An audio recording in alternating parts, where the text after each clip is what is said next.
Up next, Anna Sanchez Gal, CEO and co-founder at the Oliver Gal Artist Co. Federico Malek, co-founder at Wonder Brands. Fabio Knijnik, COO and co-founder at SellersFunding, and moderator Claudia Durán, managing director at Endeavor Miami, will teach us everything necessary to scale a business.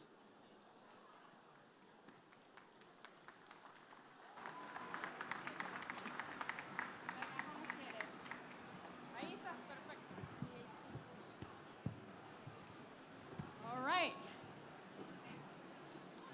Are we all good? Good energy? Perfect. Okay, we're going to get started. We have an incredible group of entrepreneurs, and you're going to learn a little bit more about their businesses. So to start, hello? Okay, we're good? So we're going to be welcoming all of you to Scaling an E-commerce Business. We're going to talk about e-commerce and the 3 very interesting and key ways of supporting companies that are selling online. And you'll hear from our 3 entrepreneurs. So we'll start introducing Fabio Knijnik, co-founder of SellersFunding. Anna Sanchez Gal, co-founder of Oliver Gal Artist Co. And Federico Malek, co-founder of Wonder Brands. Welcome. Good to be here. And myself, I am Claudia Durán, Managing Director of Endeavor in Miami. And for those who don't know Endeavor, we're a global organization that supports entrepreneurs to scale their companies by connecting them with investors and mentors, advisors, basically anything you need to really be a successful founder to grow your company. And this panel couldn't be possible without the support of Dell Technologies, our strategic partner for Endeavor Miami. So let's get started. Fabio, why don't you tell us a little bit about your business? Sure. Thank you very much, Claudia, for the opportunity to be here.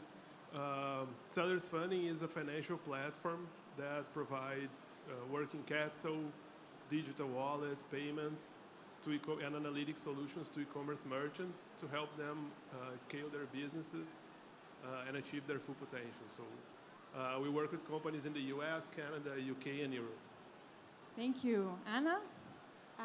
Our brand is Oliver Gal, and we design and manufacture decorative wall art and home decor products. We are omni-channel, and we also have a very strong direct-to-consumer channel at olivergal.com. Perfect. And Federico? Thank you. So at Wonder Brands, we create digital brands in Latin America. We started in Latin America. We are now also expanding into the US. We have started with the marketplace channel, and we are now also starting to develop our own channels for the most successful brands that we have created in LATAM. So thanks, Claudia and Endeavor, for having us here. Of course. Okay, let's get started. Thank you, everyone. First question. Obviously, one of the first steps when scaling business is making sure your product has product market fit. Can you provide the audience any insights into when you knew you had a product or service that you could scale? Who wants to start? I can start. So what we create is decorative wall art. And in terms of the market, what we know is that both the collector's art market, but also the home decor market has exploded in the past few years. And our product reaches both of those markets. So that's how we knew that we had a product that we could scale.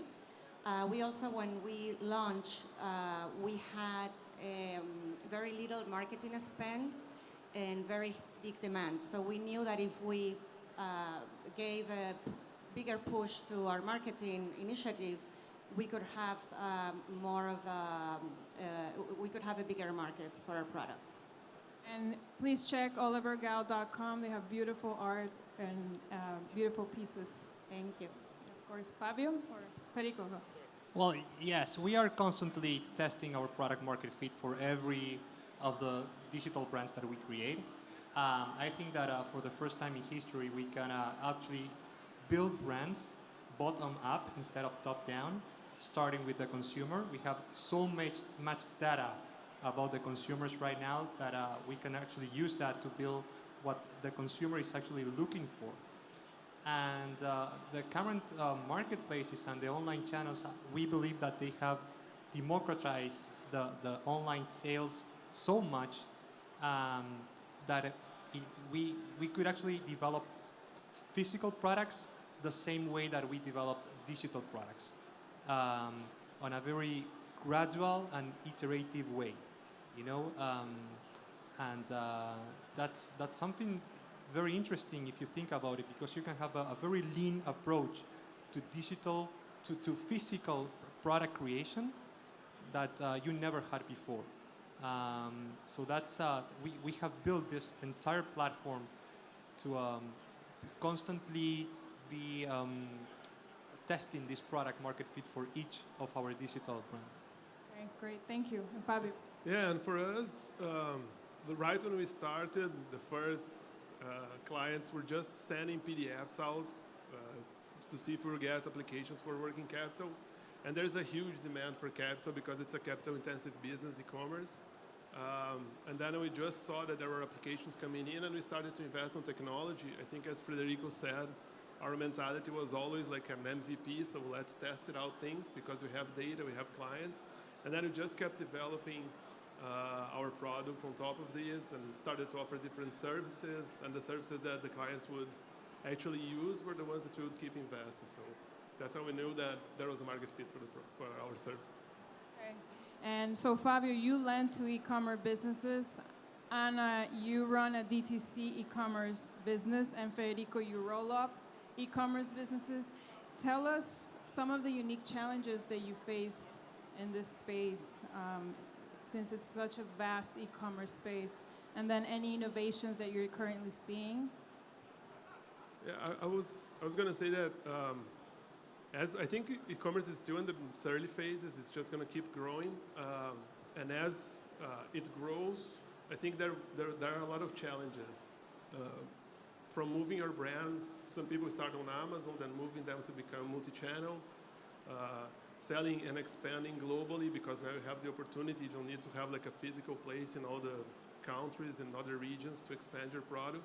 But as you face all of these, it also comes with a lot of complexities that you need to understand how you're going to solve all of these complexities. And we are investing heavily on AI to help our merchants, to help approve them in different countries in the world, but also like to help them solve problems of understanding what are their products that perform better, where they have opportunities to sell their businesses. So I really think that we will see more and more of machine learning, AI, automation, helping the merchants, as Federico said, like to even develop a product before actually making anything available and testing it out in different platforms. So I think a lot of innovation will come from it, and that's what we are seeing, that most of these platforms are actually investing on to help their merchants get access to it. As you use Amazon, if you sell only on Amazon, Amazon has a bunch of tools that will help you grow. You'll be dependent on them, and then you start to scale.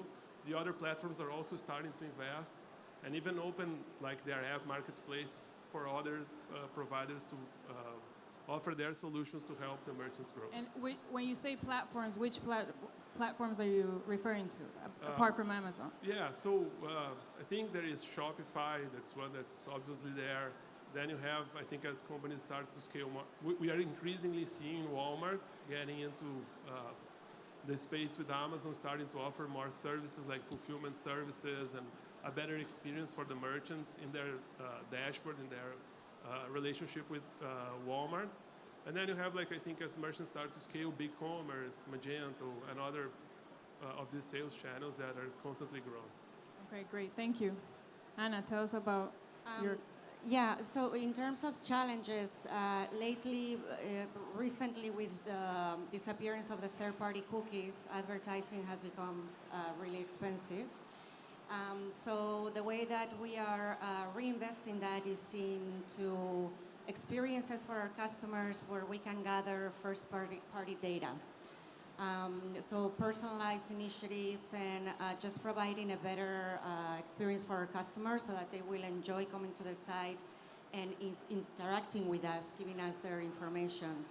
The other things, also like Fabio mentioned, artificial intelligence and the different ways that we can offer different products to our customer, tailored to what they are expecting to see and what they want to see, as well as augmented reality. For example, how can they picture the painting in their home with different frames and different finishes, and how that's going to be a better and faster experience for them.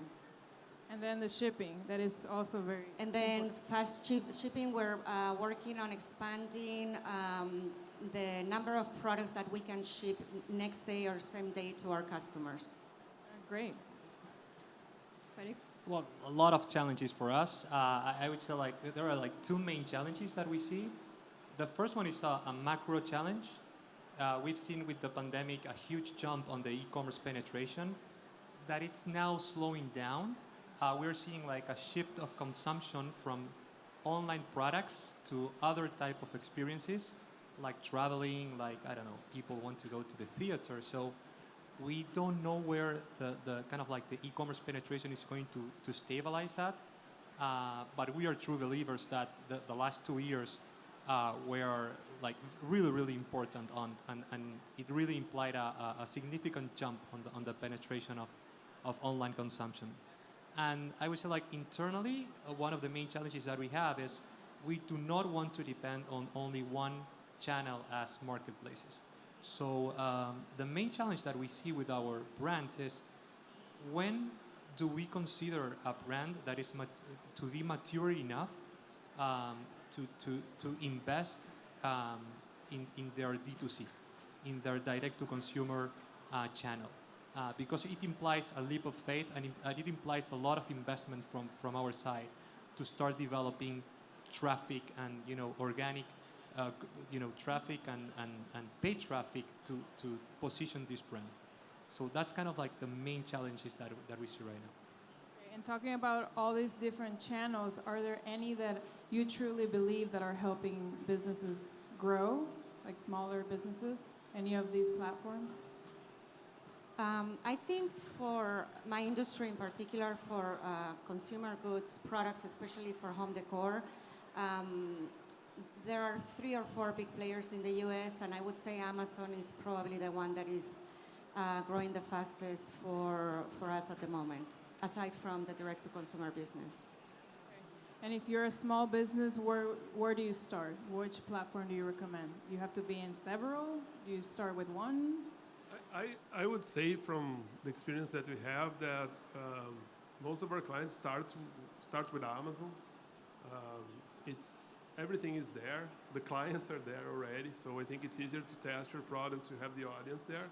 And then usually they will expand to other channels like, again, Shopify, social media, other types of channels. And that's where we see the most successful ones. They go through this path for starting their business. Okay. And you've all been working with e-commerce for a while now, and you're experts in that industry. Have you noticed any innovations or changes in the landscape for e-commerce in the past years? I don't know if the pandemic accelerated this. What have you been seeing? Yes, we definitely seen some incumbents channels.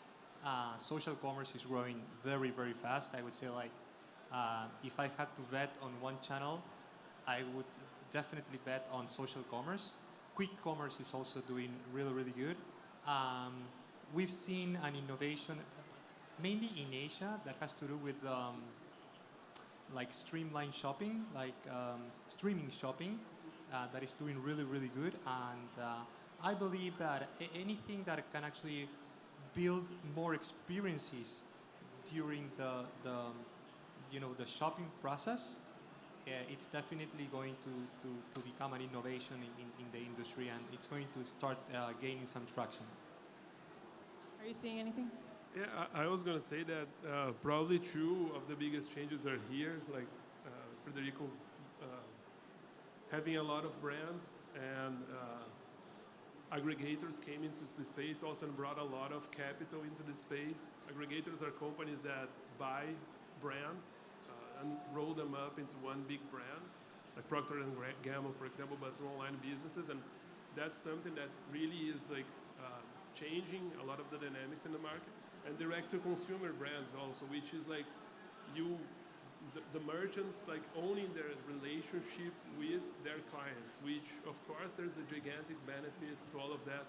And I think and I was thinking about the wall, is when you think, I don't know how this is gonna go, but I think it's gonna be a nice experience, the metaverse, right? Because like this may be something that can change a little bit the way that you interact with the brand. Actually the brand, like not seeing an image or something, but actually being in a room and understanding how all of this looks and feel. I think that may have a gigantic impact also I don't know when this is going to happen. There are heavy players investing on it, but I think this will have a tremendous impact in the buying experience. Yeah, I would just say maybe not from strictly like technical point of view, but more talking about what the customer is looking for at the moment is a deeper emotional connection with the brand and the story behind it, right? So any tools where you can build that connection with the customer and show them why you're selling what you're selling and what's your story and how it affects them, it's something that I think is going to continue building and impacting. Connecting with your client, and you're talking about probably buying D2C in the metaverse, maybe soon in the Superworld app. Yeah. Who knows? Well, Who knows? but for now, do you want to share any role that all this innovation that you're incorporating, AI or any other innovation that you're incorporating in your business, how is that helping you with expansion? Because you're all scaling up your companies pretty fast, and it can be really tricky to scale. What are you learning in that process? How are you incorporating all this technology in a fast pace so you can be able to keep up with the demand? So in our case, we started by creating a platform because we were able to gather information from the different marketplaces, and it's a standardized information, meaning like when you take a look at someone accounting, the way that they do may be very different, especially on small and medium business. But when you look at the information that you can actually pull from a marketplace, it's standardized. So we always worried first about building a platform that we could pull the data and standardize the way that we see the data, to then make available for small and medium business that would be otherwise rejected by traditional banks or traditional institutions, to make available a credit line for them, a debit card, different payment solution. And by doing that, I think we use machine learning models to do that and AI. And doing that, it enabled us to get the system and get the process in place to scale, because when you are analyzing one business or 50 business in 30 minutes, if you have like a model that can do all of that, it can help you a lot to manage and to scale the business. So I think we invested very heavily on data and how to process this data to make this to make it easier for us to scale. And right now we're also showing this data to an analytical product that we have to our merchants, so that they can understand also a lot of metrics that we can understand from their business, so that they can understand better how they can manage their business, where they need to invest a little bit more time to get their business growing. So that's how we are. That's key, because you lend money, you analyze how they're using the money, and then you give back the data for them to implement. Okay, that's amazing. Anna?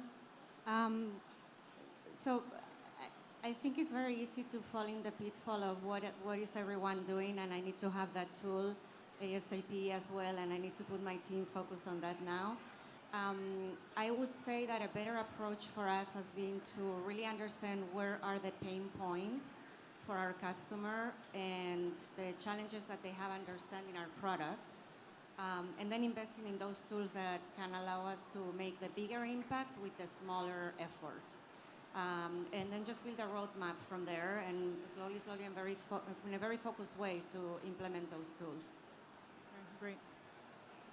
we are still on the very early days, but we have started investing heavily on AI team that is building an algorithm that could actually build what we call brand opportunities automatically. I mean, there's so much data available right now of what people is looking for, what type of qualities a product must have, what should be the price for a certain product. That if we put all this kind of like data from marketplaces, from different channels, from search engines, into one single algorithm, we believe that we could actually start building. I don't think we could ever build like an entire brand automatically, but because you need like an artist to build a brand, to build the story that Anna was saying, but definitely the opportunity of a product development. What type of products are you looking for, companies that you're rolling up? We are looking for companies in the home and garden sector, sports and fitness, pets accessories, babies accessories. We try to compete and to play on categories where we don't have like these huge A players like Samsung, like Apple, and where you have like you don't have like a lot of concentration of sellers. So we see there that we have like the biggest opportunity to play. Okay, and Fabio, which type of companies are you lending to? There are companies that are focused strictly on Amazon, companies that they use a marketplace, but they also use a D2C channel. We also work with aggregators. So we are expanding as we are growing the business and scaling the business. But any type of company that sells online and have a presence on either like Amazon, Walmart, Shopify, eCommerce, that we can connect and understand their data and how they are performing, we can then offer our services to them. Okay, great. And let's talk about consumers. How do you define your consumer, your perfect client that you're targeting your business to?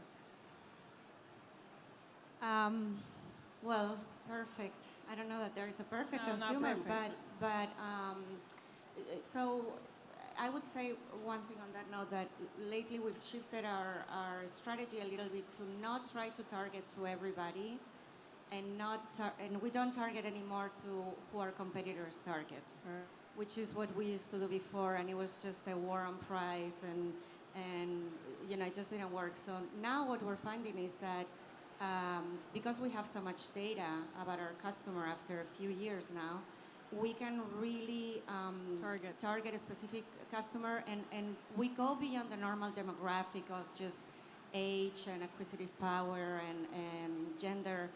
We try to dig a little bit deeper, and then we offer different experiences to those customers. So typically we'll have 3 groups of main core customers, and thanks to all of the technologies available and the data, we can target independently to those.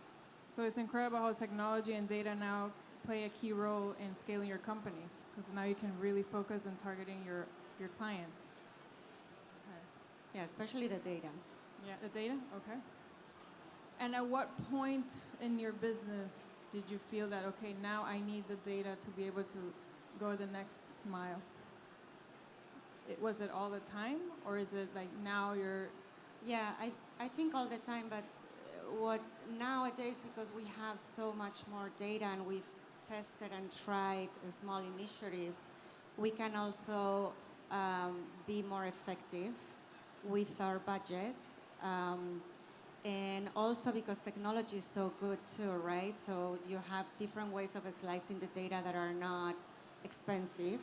So you can do things with Google Data Studio, and it's very easy to use. You don't need to have somebody very experienced to do that.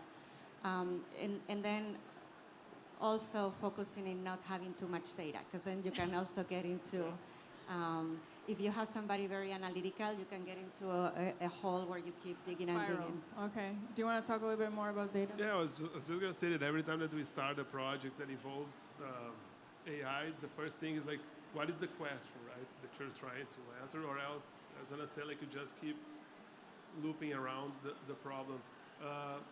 And I think one of the biggest challenges is what Ana just described. It's like too much data also. So you have to gather the data, you have to clean the data, you have to store the data in a way that you can easily access it. And there's just like more data coming in, and it becomes expensive also, right? So how do you clean this data? How you get rid of the data that you're not going to use anymore? And I think that helps. And that's a complex challenge. Like when we started, it was just Amazon, so it was like a single point of information. When you start to have multiple marketplaces and you have to combine their information to get to like a proposal that you want to offer, that you want to send them, and they sell in multiple regions in different currencies. So you just start to add more complexity to all of it. But if you do if you do the job well and you can really ask the questions of what you want to understand, it makes it a lot easier to organize the data and have it available for you. That's good advice. And we're coming to an end. Wow, 30 minutes goes by really fast. Any advice that you want to give the audience or any entrepreneurs that are thinking of creating a business, an e-commerce business, on their roadmap on how they can start and scale their companies?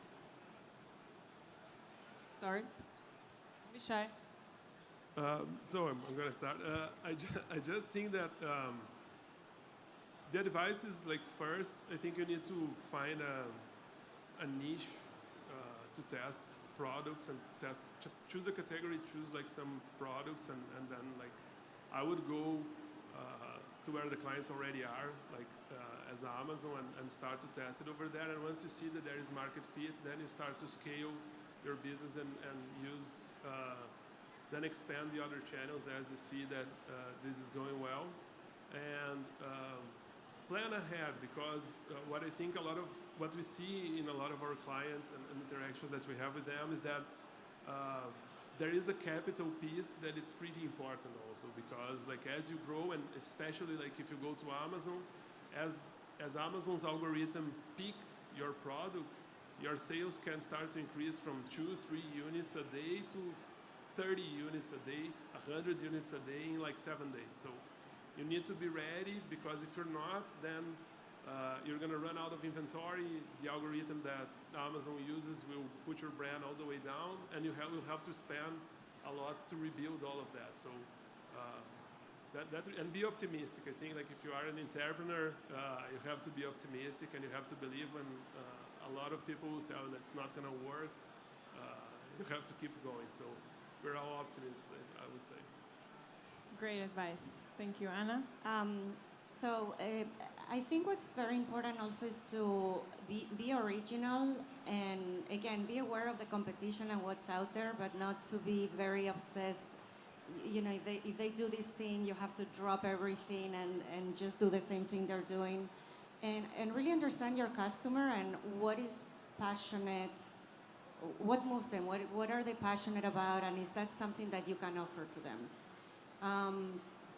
So when we started our company, we didn't have any financing.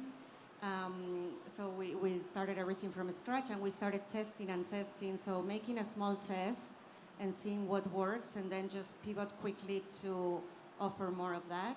And then last, I would say, because we went through that, is once the company started growing very quickly, we started expanding into a lot of other categories of home decor.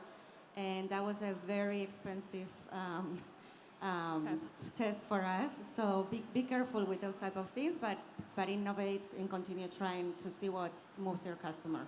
Great, thank you. And Federico? Well, I would say like, if you wanted to develop a product like 20 years ago, probably distribution was going to be one of the main challenges. I think that right now, marketplaces, generalist marketplaces like Amazon or specific marketplaces per category have produced an enormous transformation where you don't have to worry about distribution. You can have a massive reach selling on these platforms, right? And that creates like a huge opportunity, because everyone can create and develop a product and sell it to the entire nation. but it's also a huge challenge, right? Because I mean that means a lot of competition. So I would say keep focus on what makes your product different, what's original on your product, and use the data to understand what the customer needs and is looking for. It's a key component to a successful product development. Okay, great. So focus while you're doing product development, incorporating technology, AI, and analyzing data, and also innovating, but not going crazy into different products, because if not, you'll lose focus. And also prepare for scale, having inventory, because once you start scaling really fast, it can actually kill you if you're not ready. So it's very important to plan ahead and also get the right capital if you need to support that scale. So I hope you enjoyed these panels on scaling e-commerce businesses. Please contact Fabio at SellersFunding or Anna Oliver Gao. Check out their beautiful wall art. And then Federico from Wonder Brands. And myself, Claudia, at Endeavor. We have a booth over there, so please stop by. We help entrepreneurs scale their companies all over the world, and we have accelerator programs also. And we're supporting these incredible founders to scale their companies. So thank you for joining us. I hope you enjoyed it.